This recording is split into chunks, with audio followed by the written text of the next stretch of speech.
Questions? Okay, so this week I've been observing myself that sometimes I don't do some of my work that I'm supposed to do, and I keep postponing it till our last few days of our session. And when the time nears, I start cursing myself, like start being angry at myself that why didn't I start earlier? And when the gets over, the cycle repeats, and this is getting frustrating, and I'm just angry at myself. Like in one end, I want to do this thing, but in another end, I just can't. Or how should I say? There is so much resistance to do these things. What's So the what thing? What's can the be thing that you procrastinate on? done? Doing the Dharma work. Okay. Some, yeah, to be honest, or even in the work itself as well, like doing things in the last minute. It's as if I'm conditioned and I succeeded in my pastimes that I keep repeating this thing again and again. And what about your work? Your computer. You're into computer. You're an engineer, right? Yeah, so it's like if someone says the work needs to be done by Friday, then I just start. Like if they said it on Monday, I just start working on it on Wednesday or even sometimes Thursday itself. Mm-hmm. This Like is it's like, this is very common, and you know who does this? A lot of attorneys. Um, because when you're under that kind of pressure, then it's easier to get yourself motivated because now you're using fear. yeah, So I think what you've learned to do is to use fear to motivate you at the very end. but that's a really bad way to live life. It's Like a that's like, horrible way to live. It's a very stressful way to live. It'll shorten your life. It'll make you sick. It'll give you stress disorders. It'll give you heart problems and eating problems and problems with anxiety. And you never get to really relax because you know that even when you even let's say the exam's on. I'm going to use exam because I don't want to talk about you personally.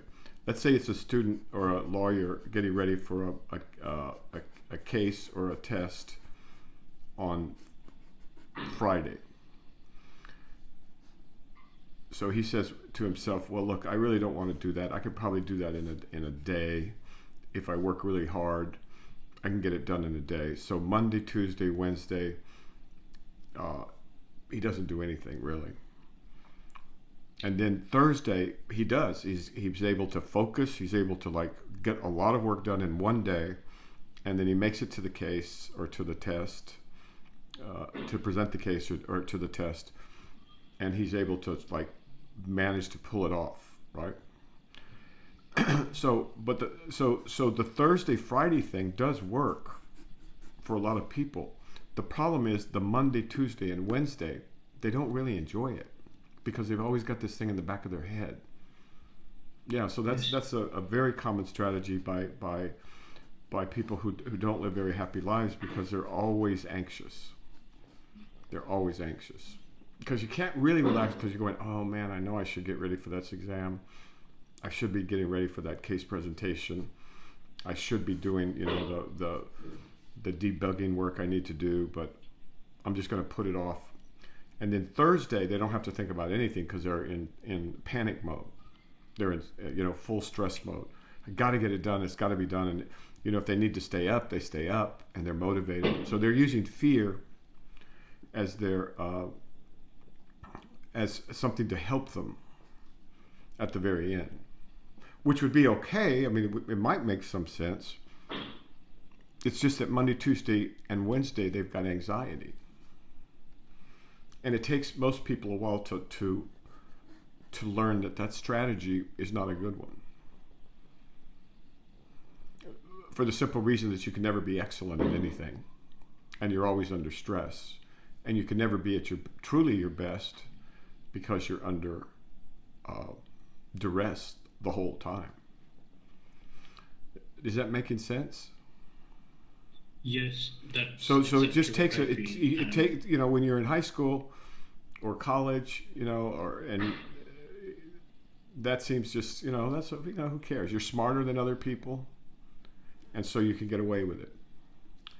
But then you get to grad school or med school, or you get to the real world or to a real law firm, and maybe you're smarter than everybody else, so you can kind of get away with it, or maybe you've tricked the client, and you're going to do all your billable hours in the last day, and spread them out like you did on Monday, Tuesday, Wednesday. There's all kinds of games like that go on. But the problem is the one that you end up cheating is yourself. And if you live your life that way, you've lived like an idiot, unfortunately. It's just not the way things work. Like, in addition to that, I feel like there are some things that can't be done within a day or two at all, and that can't be done under direct stress. That's true. Like, it That's can true. be, but it's not. That's very true. That's very true. But see, that takes some maturity. You have to grow. A person has to grow up enough to realize that and say, hey, I can't do it the way I did in school. I can't do it the way I did when I was in my, late teens, early 20s. The world is tougher than that. There's smarter people out there. And I don't feel good. My body can't handle it. I eat too much on Monday, Tuesday, Wednesday. I don't feel as good as I could. And you just, that's a maturity issue. So you'll outgrow it. Or you'll just be miserable. Those are the two choices. Outgrow it or just stay miserable for your lifetime, basically. I've seen it in you never see it in the top attorneys. You never see it in good doctors. You never see it in good scientists because they've learned, they just learned that strategy is not a good one. So you need to be patient with yourself, and you'll realize the truth of that. And instead, you'll do some work on Monday, but you don't have to kill yourself. You'll do some work on Tuesday. You don't have to kill yourself. Do some work on Wednesday. You don't have to kill yourself. And then you sum it all up, put it together on Thursday, and you go in and you're relaxed and you're good to go. But like I say, it takes a while to grow up to that understanding. You can't do it overnight.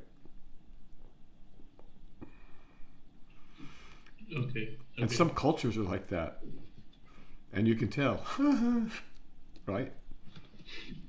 Yeah. Some cultures are always putting things off mañana, or tomorrow. I'll do it later, and when that becomes culturally ingrained, then you end up with a certain kind of culture. All right, sir? Yes. Don't worry about it too much. You'll outgrow it. Next question. Okay.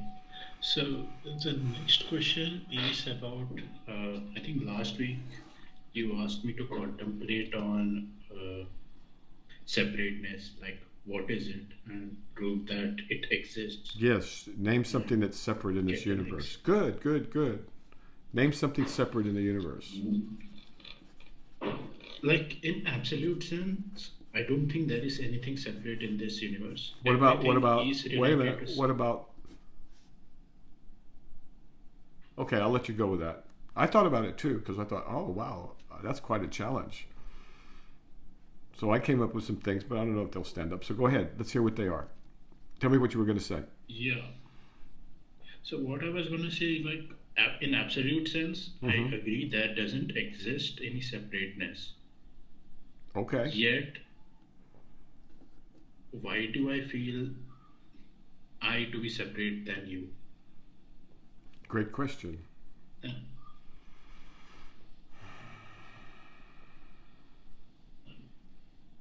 Is that the question? I came up with two definitions. Yeah, that is the question. Like, okay. I came up with two reasonings. Like, I think that I'm separate than you because I have like almost majority of control over myself, whereas I can't control you. Like, I can influence you, maybe, I don't know, and maybe you can influence me. I don't think there's any question about that. You. I don't think there's any question about that. So you feel separate from me? Yes, because, yeah. Like, another example would be like if I'm in pain, are you in pain? No, right? Sorry? No, I'm just observing something. Observe it with me. Okay.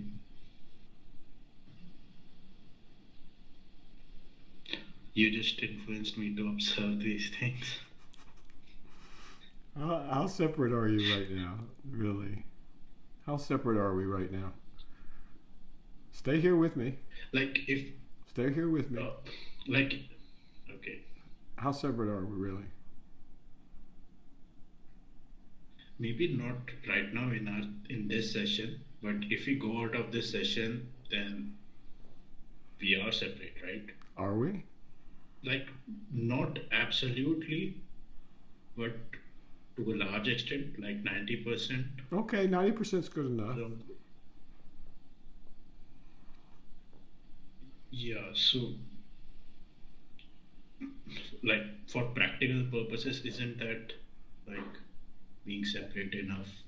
No. It could be separate, it could be not separate, depending on what your mind wants to do with it. Separateness is an illusion. Like, okay, like what do you mean by that? Like, this is, I was reading this What do book, you mean by I it? You think, said there's 10% separation. Good, good, good. Go like, ahead. I thought about that as well, like what do I mean by 10%? So that's why I didn't want to go with a quantifiable number. It depends on what level of abstraction. Okay. So there's two. From this side, there appears to be two levels of reality. There's relative reality, pencils, sticks, sounds, cups, trees, clouds, and birds. But that's only one way of seeing this world. There's another way in which this dream world, like any other dream, is a product of creative imagination, lovely, beautiful imagination, this gift that we've been given while we're human. And then in that realm, like in a dream, you know how something can turn from a pencil, and then you look at it again, it's a pen, right? And there's no hard boundary. There's really no hard boundaries like that in our human imagined world. I mean, there can be for a time. For a time, there can be, but that's also, the time is completely relative, as is space. I think I showed how in another video how, in reality, you could fit the universe right here, in the palm. You could swallow it if you want, and have it inside you. Why not? Because the space and time thing, that's created by the mind.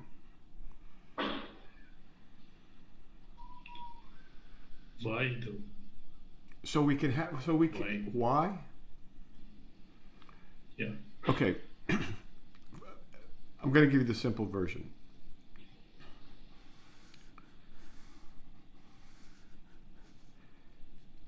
You don't miss your water till your wells run dry. You don't miss home until you've been away from home. And this human dream that we have is the dream that we're away from home. And so this life is like this wonderful, this gorgeous experience in which we forget where home is. And then at the end we find out where home is after all, and we find home. And there's no greater joy. There's nothing on this earth, it's on this earth, but nothing compares to finding your true home. And that's the best I can do, because I'm just looking at and describing it from the human level, which is probably as far as I should go. But the thing is, when you find home, the question of why will completely vanish.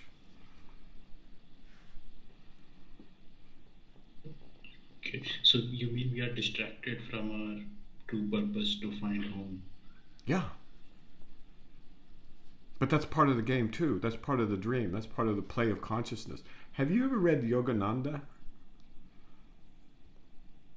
Heard of it? I don't recommend him. But he did have a book called Play of Consciousness, and that title I think is good.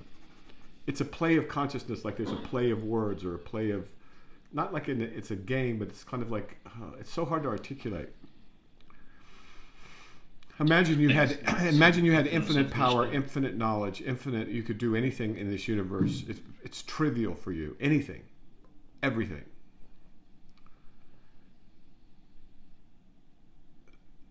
One of the sweetest things you could possibly do is to pretend that you couldn't do any of that. That you were limited to a single human body and a single human brain, and then you're lost, and then you find yourself. You find your home again. It's just joy after joy. That's like rewatching some show again and like wiping out that show because you found that show to be so interesting that you want to rewatch it from start without having any knowledge about that. That would be like that, except now you have to cube it, then cube it again, and then cube it another 100 times. It's more like watching a movie and forgetting that you were the actor in the movie. You were the director of the movie. You wrote the music. You did the cinematography. And you wrote the whole script. And then you go, I remember I did the whole thing myself. Yeah, and just kind of, and then you got to cube that several times too. Yeah, that's in the right direction. But you're not only the movie, you're the actor, you're the director, you're the cinematographer, and you did the music. You wrote the script. You wrote the book on what it's based, and you were every character too. But why would you do this thing? Why would you go through all this trouble? Is it because you are bored? See, this is the problem. I can very easily speculate, but I don't like to speculate about God. From the human point of view, that's a closest approximation we're going to get, but we don't know the motives of God. All we know is the human experience, and the human experience is that you're lost, then you're found, and you find home, and then your whole life makes sense. Before and after, everything makes sense. All of it's just like boom, and you're finally at peace and joy beyond anything you can imagine. Joy beyond bliss, and you see the beauty and the love of which it's made, and you see the generosity of the situation. But when you ask questions like why, you're asking me to like second guess God, and that's not something I feel I should do. But is it unknowable? Is the reason for God doing this unknowable? I would say yeah, probably unknowable. So remember, we're looking at it only from one side because we're on the human side. We're on the relative side. When you pop to the other side, you can get a lot closer, enough to like annihilate the human mind and thought and all that other stuff. But it's so vast that you're still tied to the. Maybe somebody could. I'm just a human being with a human brain and a human perspective. So I think it's not wise for me to speculate beyond what I can do. Right? Yeah. All I can say is that it's synonymous with love with a capital. You don't know what love is until you've gotten there, and it's synonymous with truth, and it's synonymous with reality, and with beauty, unspeakable beauty, and power and omniscience. It's outrageous. Like, and it's right there, and you intuit it. You know it's there, or we wouldn't be talking. And your path has been laid out for you, but the question is, have you realized it yet?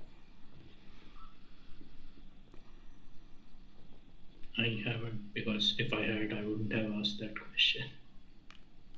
Correct, but I'm saying, have you realized that your path has already been laid out, that there's no turning back? To some extent, yeah, yes, exactly. So that's welcome to the club. That's our situation. That's our situation. That's kind of sweet. And honestly, path for other guy will be different than mine. Like everyone have their own path. Yeah, that's another thing. Like, how do you account? How would we explain all the NPCs, the non-player characters in the world. I can't. But it could be that the whole planet is it's likely that the whole planet is evolving and us with it. Or we're evolving and the planet with us. But the whole separation like that, us or the planet, or us and the planet, doesn't make any sense when you realize there's no separation. And this is what the Buddhist articulated so beautifully. I'm sorry? Yeah, no. So regarding this separation, like I was reading this book, Road Less Traveled, and there Scott says that there is reason to believe that the newborn infant cannot distinguish himself from the world. Absolutely. But No. somehow during Go ahead. And he further adds that, but somehow during the first 9 months of life, the child learns that his arm is his and that it is different from mommy's arm, and his fingers are distinguishable from daddy's fingers. He learns that when he has a stomachache, that doesn't mean the whole world must have stomachache too. And such learning does not seem to be a matter of choice, which is why I call it passive. That's like different part, but that's a bit interesting. First of all, how did the scientist come up with this hypothesis or theory? Because I don't know how can you prove this at all. Great question. Great question. And I think there was second question, like when does the infant start being conscious? Okay. You want me to answer it? Yeah. So, scientists say that the newborn infant can't distinguish himself from the world. And the question is, one, is that true? Two, how do we know that's true? Is that more or less it? All right. Yeah. And then Yeah. the book that you're reading, which I'm so happy you're reading, and it's really great that you have that one. It's by H. Scott Peck, a psychiatrist from the 20th century, mid-late 20th century, and the book is called what? The Road Less Traveled. The Road Less Traveled. This book was very popular. It was like an Eckhart Tolle of his day. Maybe not quite as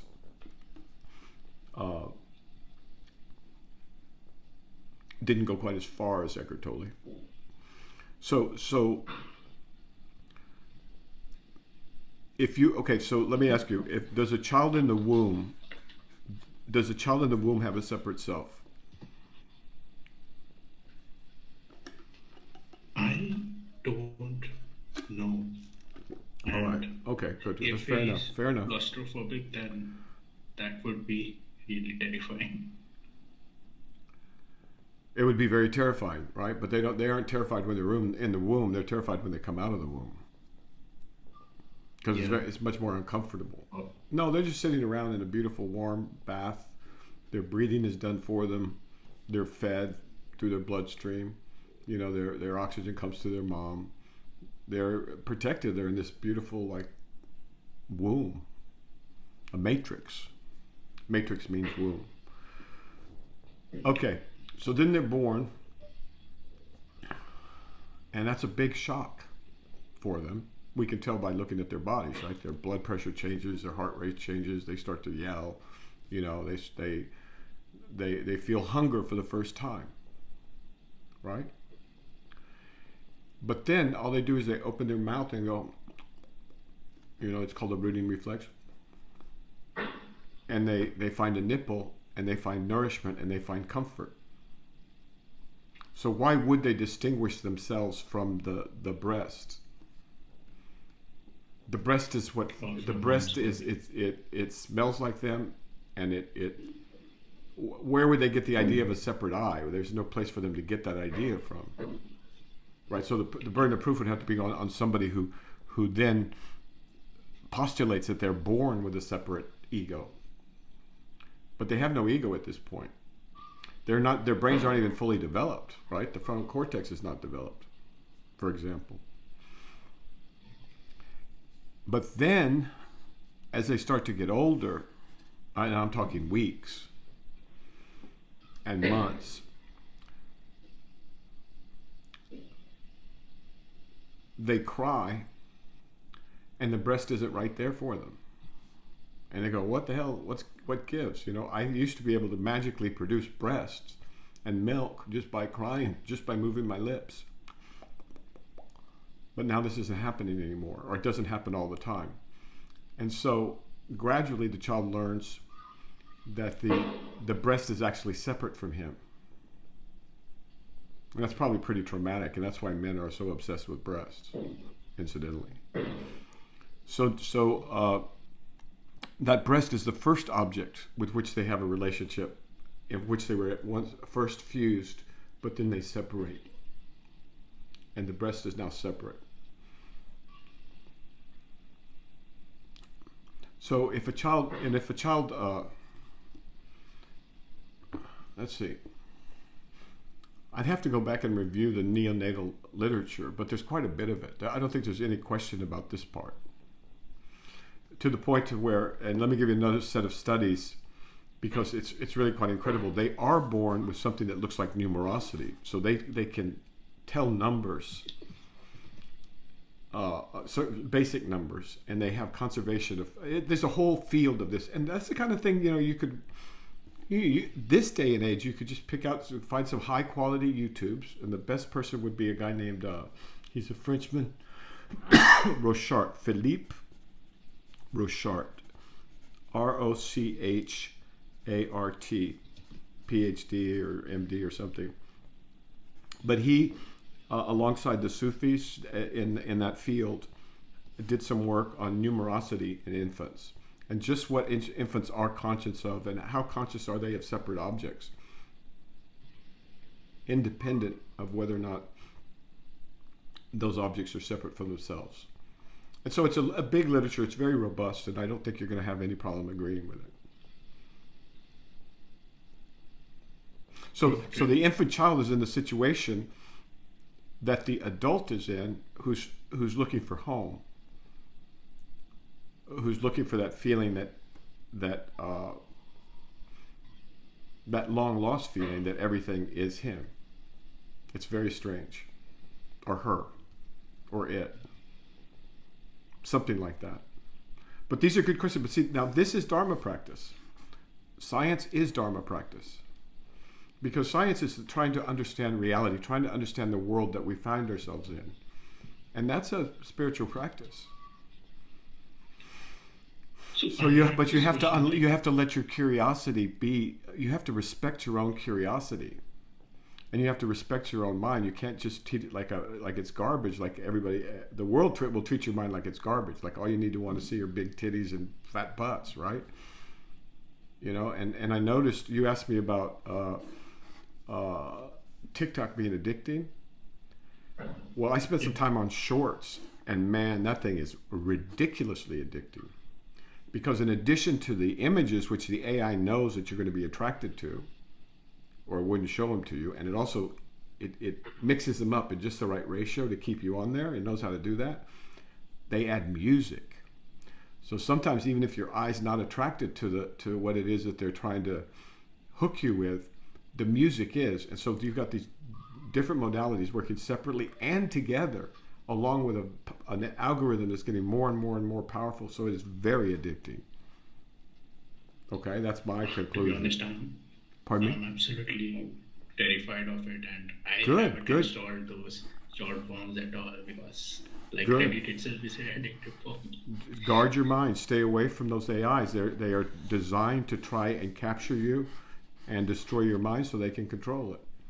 And they're doing a pretty good job. And some people are going to be lost in that, and it's going to be tragic. So good. Stay away from poison. Now the longer form YouTubes, on the other hand, like every cloud has two sides. So the long form YouTubes, I mean, you can learn so much science, so much history, so much good stuff in the long form that I don't know how you could get by without it in the modern world, right? So you got to be a grown-up. But I think they're going to make it to where kids can't be on social media under age 16. Just like they can't drink booze or Honestly, smoke cigarettes. honestly, they have to, because I feel lucky enough that I got first interaction quite late, around 18 years or something. It's pretty late by today's standards, when I was, but yeah. Okay. All right. Well, does that help anyway? Yeah. So I had So the burden of such proof a goes on question, like, proving that the infant does feel that the mother is separate from him at birth, in the first few months. yeah, Now that's different than having yes, a self, which that comes when the child hears people talking about him as an it, like, oh, he's hungry or she's hungry or she's needs changing or whatever. And sooner or later the kid's not stupid. He goes, well, who's this thing that they're talking about? And they go, oh my, it's me, right? And then they give it a name and they say, what's your name? What's your name? And they teach the kid to be a separate entity. But it's learned. It's learned. wait. So you mean to say there is a time in between where the infant knows it's separate from others, but yet it doesn't have any identifiable self-image or I. Yep. And there's some severely autistic. I'm not talking about, Twitter autistic. I'm not talking about Silicon Valley autistic, real autism. Kids with severe autism that never develop a theory of I or a theory of mind. But that's because of brain dysfunction. Something interesting. I've never heard of an autistic person getting enlightened.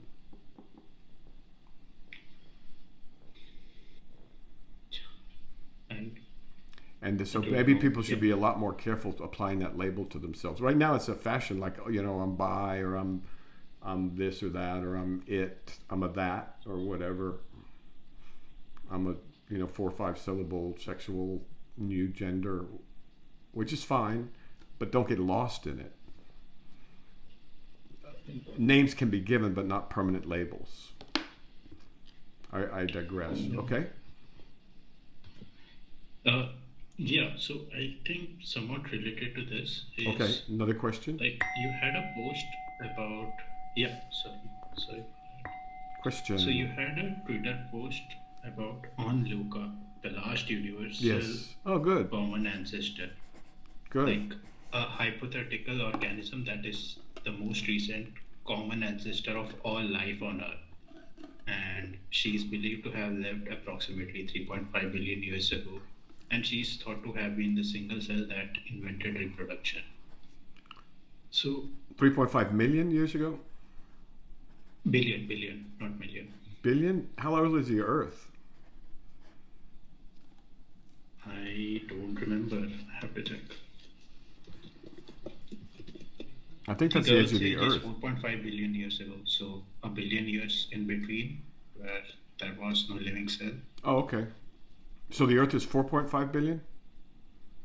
Yeah. Okay. So the Earth just hung around for 4.5 billion years, and then 3.5 billion years ago, just think about billion years, Yeah. this common creature comes, right? And it produces life on Earth. And the vast, vast, vast majority of life is bacterial, including you. You're 95% bacteria. 90% bacteria. And there's this little sliver of plants and animals. Okay, so we're very close to the trees. We're very close. But keep going. What's the question?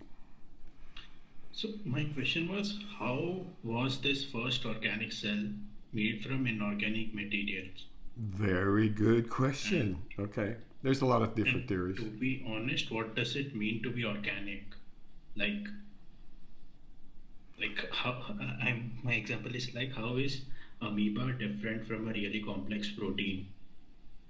Okay, I can tell you what we did in the 20th century, and I'll tell you what we're doing in the 21st. In the 20th century, we thought, well, it's got to be carbon-based. It's got to reproduce.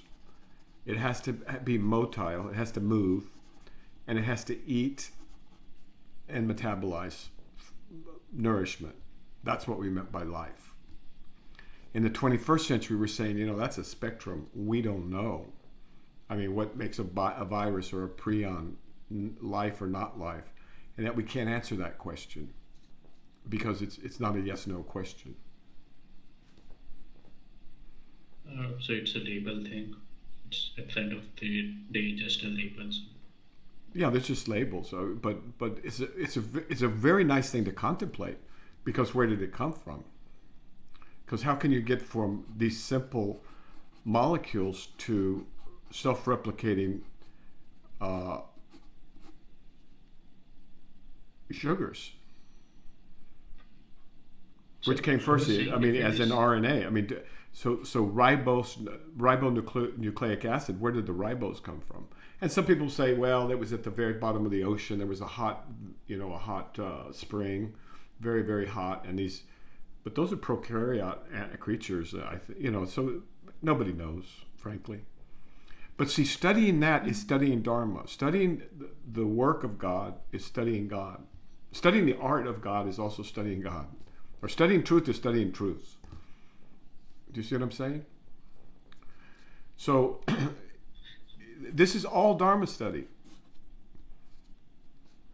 So my reasoning here is, if this is mechanical in nature, if these single cell organisms are mechanical in nature, so it reasons to not be surprised if they reproduce, because the decision to reproduce came mechanically, right? But tell me what mechanical means. I don't understand that word anymore. What does mechanical mean? So mechanical means in current state, there are certain sets of sensors, there are certain sets of inputs, Okay. like a cell living in some environment, and it senses some environment, and depending on those environment, it decides via some predetermined path, maybe implicitly or maybe explicitly via programming, but I don't think. Okay, that's what we used to call biological. someone- That's what we used to call biological. It's great. Okay, good. I think you're saying computable. There's an input. Yeah. There's something's done with the input.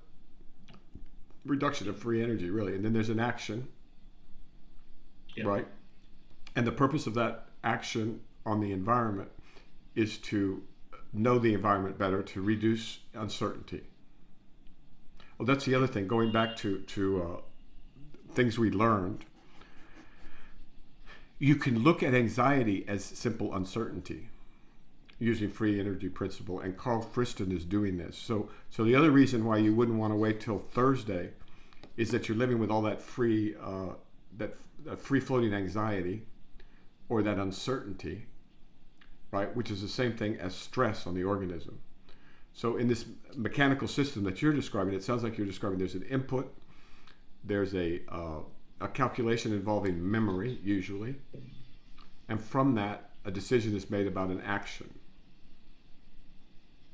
And then there's an observation of the effect of that action, which is another input, another calculation, another action. And what determines the movement of that action, or the nature of that action, is what's going to decrease the uncertainty for the organism.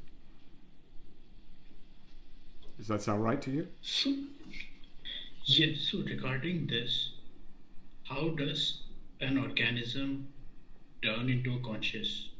How does an organism... Excellent question. See, this is all Dharma practice. This is Dharma. Conscious from this. Tell me what you mean by conscious, and we can talk about it. But This is somewhat related to what I was discussing about a baby or an infant being conscious, because infant started as a single cell, right? It kept dividing. I'm assuming that single cell was not conscious. why do you want to Maybe it imagine was that? mechanical. Why do you imagine the single cell's not conscious? It's a question. Let's take a paramecium, all right? It knows what it likes and it knows what it doesn't like. It knows how to swim in towards food, and it knows how to swim away from enemies. But it's got one cell and no nucleus. Does it have a nucleus? No, I don't think it has a nucleus. Does it? Can you find out real quick? I don't remember. Find out real quick.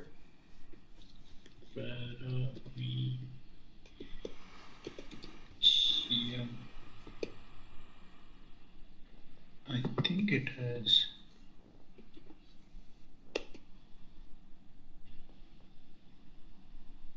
think it has nucleus, paramecium, It a does? large nucleus and How many does it have? nucleus. Sorry. How many nuclei does it have? Does it just have one? I think two kinds of nuclei. So there could be multiple such nuclei in that paramecium. Does it have multiple cells? I mean, I could be all wet here. Sorry. How many cells in a paramecium? I think it should be single. It's a single cell? Yeah, it's a single cell free living or protozoans. Yeah. Single cell with multiple nuclei? Have two kinds of nuclei. It could be that each organism has single nuclei, but multiple organisms have different types of nuclei. All right. Well, we won't go into that too far, but okay. But you probably should. So now your question is, my question for you is that organism conscious? Like my reasoning with consciousness is if it does something based on its environment alone, without any free will coming into it, then is it really conscious? If there is no free will, if it is doing things mechanical. So you believe you have free will? Does a rabbit have free will? So better question to ask is, what does it mean to be conscious? There we go. Good. See, now this is Dharma practice. All right, this is Dharma practice. So, in those hours where you're wondering what should I do because I'm bored, learn to appreciate the brain that God gave you, and your brain is designed to learn and to be curious and have fun learning. And I know enough about you to know that you enjoy it, and you can enjoy this all your life, and all you do is get smarter and better and richer and more interesting and have a better life. Because you're going with the flow, you're working with the way and the beautiful brain God gave you. You see? So if you're curious about something, look into it. So last time we asked a question about separateness, right? Yep. Now we have a question about consciousness. And the question is an amoeba conscious, let's say? Or is a paramecium conscious? Or is an earthworm conscious, and is an alligator conscious, and is a rabbit conscious? Okay, does that make sense? Okay. I think it's difficult to prove as well. Like I said, that if it mechanically I didn't ask you to decides prove it. I something- asked you to decide. There's a lot of things we can't prove. But what does it matter if I decide? Like if it is wrong, then all the subsequent. It matters for when you're going to revise your decision later. That's how you learn. We're constantly learning. We have to update our hypotheses about the world, and finally we get to the really big hypotheses, and then it's solved for us. But first we got to do it's not work. That's the hardest thing, is to teach, because school was so onerous. And because work is made so just mind-numbingly dull, we imagine that everything's like that, but not everything's like that. There's a joy that can occur in learning about science, learning about music, learning about art, learning about biology especially, because that's what we are. That's what we're made of. So you're 90% bacteria. Aren't you curious what you're made of? And can a kidney have a mind?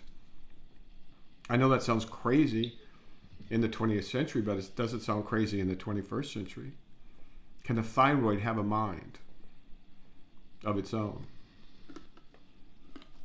Cancer can have a mind of its own. It totally depends on the definition of consciousness. Like if No. I said mind. I didn't say then- consciousness. I said mind. And see, this is the problem that, So what is- one of your biggest problems right now is you're confusing consciousness, which is awareness, with mind, which is cognition. They aren't the same thing. And if you confuse them, you can do it, I did it for, I don't know, 20 years. I was taught that way too, which is not a happy circumstance. But eventually you realize, no, they're wrong. Mind and consciousness. Mind is something different than awareness. You are aware of a mind. A mind is not conscious of awareness. It's like a computer. This thing cannot be conscious of awareness. But awareness can be... This. Do you see the difference? Yes, but this opens up another question. Great. Like if if a mind can't be aware of awareness, how can you turn around the light during the turning around the light practice? Very good question. Excellent.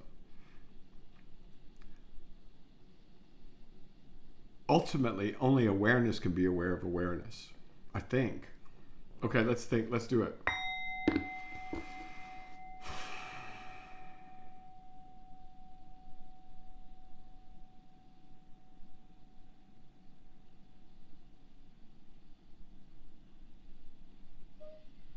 There's no mind aware of awareness.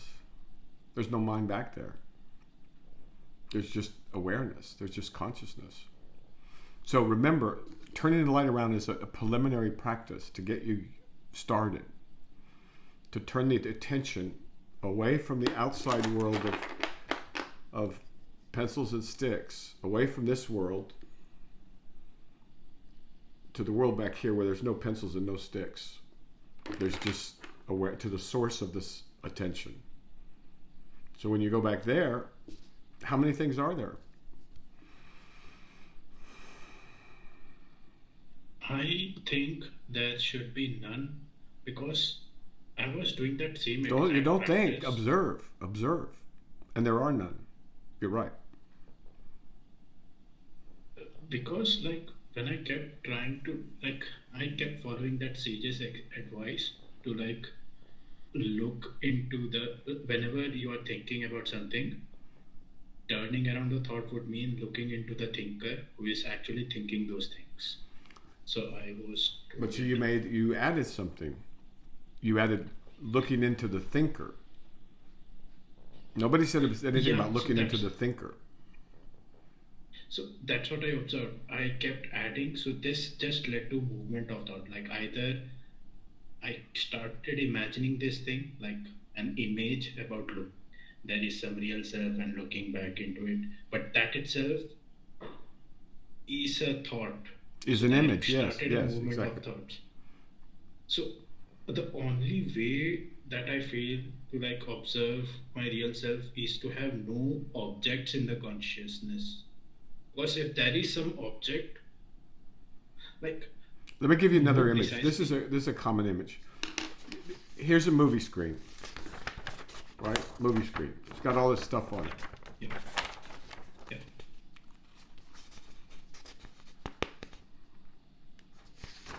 Now we turn off the movie, and this is what the screen looks like. It's that simple. okay. It's a screen without the movie.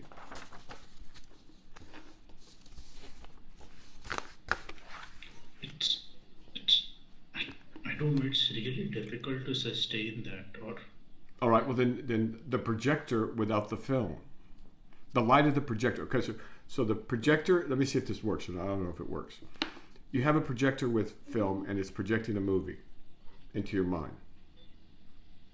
Now, take the film out of the projector. You still have the light, but you don't have any film. Now what have you got?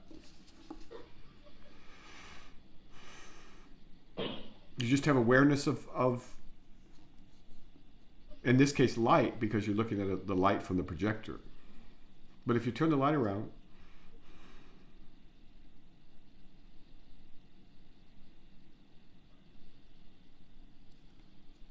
now there's no objects. And since thoughts are objects, there's no mind. What is mind? You tell me what mind is. Let's start with that.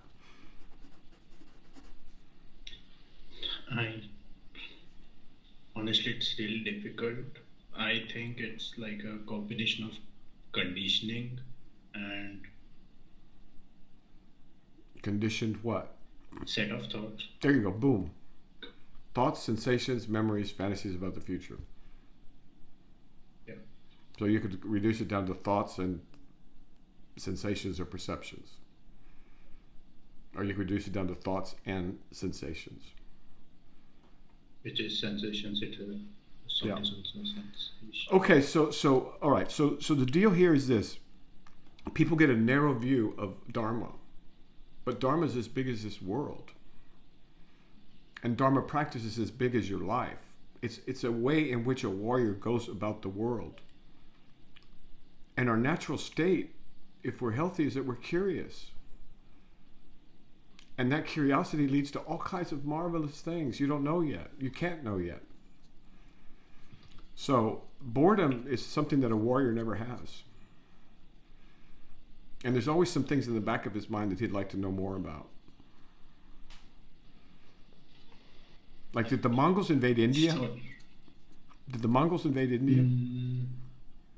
I don't think so. They may have reached. Wouldn't that be interesting to some know about? Wouldn't that be interesting to know about?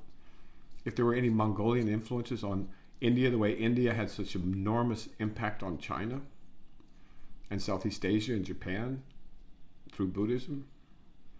So it's just so full, this world. And so the warrior learns how to be in this world. And it's not by being beat down by other people's idea of what he should be or what he must be in order for them to pay him his slave wages. All right? Okay, sir. Guard your mind. Sounds like you're doing that good. And keep the faith. There's every reason in this world to keep the faith. The world's not going anywhere. But you are. I had one question. Okay, go ahead. One question. Just one last question. Like, Sure. can I observe my real self and at the same time be occupied by some objects in my consciousness? Okay. Yes, depending on your stage of development, but you'll always, an object in your consciousness, don't you mean a thought? Is that what you mean, a thought? Yeah. To the extent that it's a thought that's internal to you and just one more thing, you can do it, but it's not ideal. It's better if it's a thought outside of you, like this tree or this, this bird. Those are better thoughts to be preoccupied with when you're aware of awareness. Or you could just be aware of awareness itself. I was going to ask, what do you mean by thought outside of me? Like, what do you mean by thought of tree? Okay.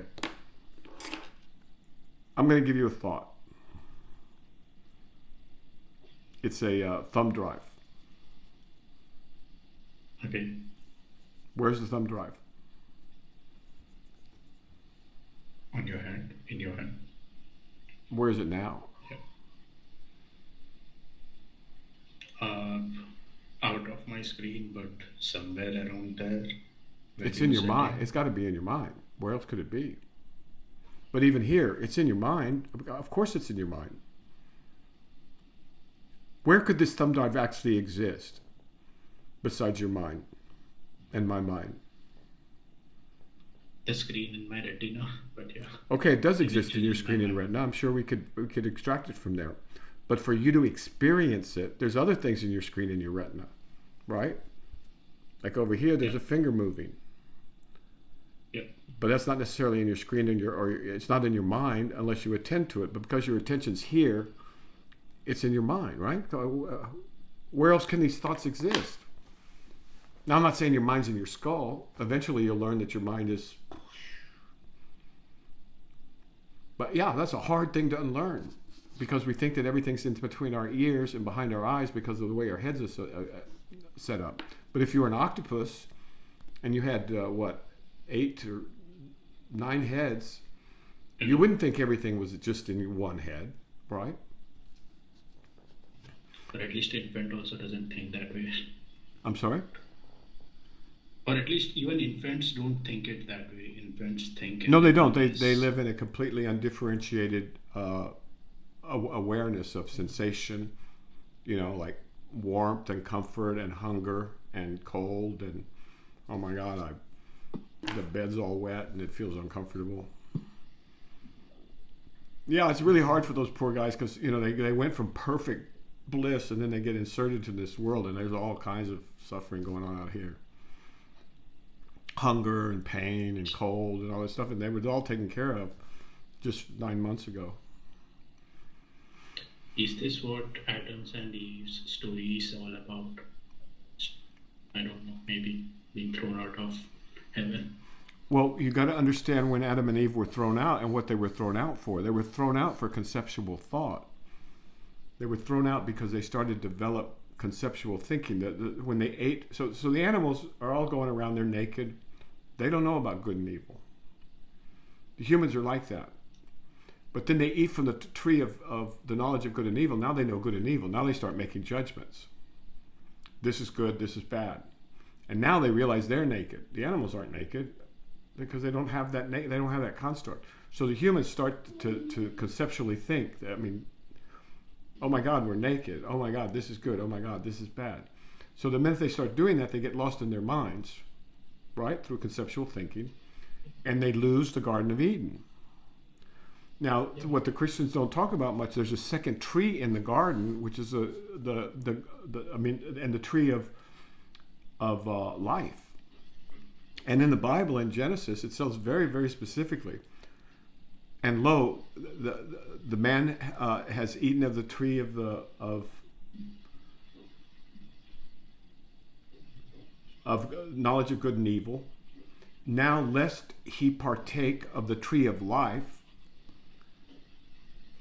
he will become as one of us and live forever. I should read the direct quote. But basically, they're saying that we can't have these people in here because they're going to eat from the tree of life, and they will come as one of us. That's what it says, as one of us. It doesn't say as me, and live forever. So if they ate from that tree, they would live forever.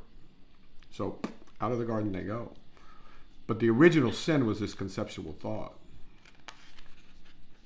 But on the other hand, it separated us from all the other animals because they don't have that construct. Does that make sense? Yep. Yes. It's a beautiful origin story.